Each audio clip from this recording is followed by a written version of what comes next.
आज हम आपको बताएंगे एक जादुई फेस वॉश जो आपको एक नया चेहरा देगा। आपके चेहरे की सारी प्रॉब्लम्स, पिगमेंटेशन है, दाग धब्बे हैं, फाइन लाइंस हैं, झुर्रियां हैं या कोई भी और प्रॉब्लम्स हैं वो खत्म करके आपको एक चमकता हुआ रोशन चेहरा देगा। चलिए यहाँ शुरू करते हैं। पहले इनको वॉश करके सुखा के इनका एक पाउडर बना लें।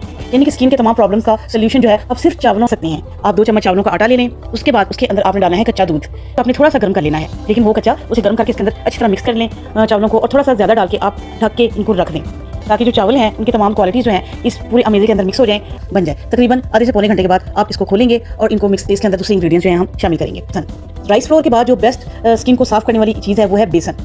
टीस्पून शुगर, चीनी sugar the best exfoliator of the world for aloe vera gel for the skin. आपने इसमें ऐड करना है तकरीबन आधी से पौनी चम्मच ताकि आपकी स्किन प्रॉब्लम्स जो है ये क्योर कर सके स्किन। उसके बाद आपने इसमें ऐड करना है मीठा सोडा आपने 1/4 चम्मच जो है आपने इसमें ऐड करना है। मीठा सोडा स्किन वाइटनिंग के लिए बेस्ट इंग्रेडिएंट है और इसकी कंसिस्टेंसी ऐसी हो जाए जैसे एक अच्छा सा फेस वॉश होता है। और सब्सक्राइब करें हमारे चैनल को। That's all from Mummy's health secrets today. अल्लाह हाफिज़।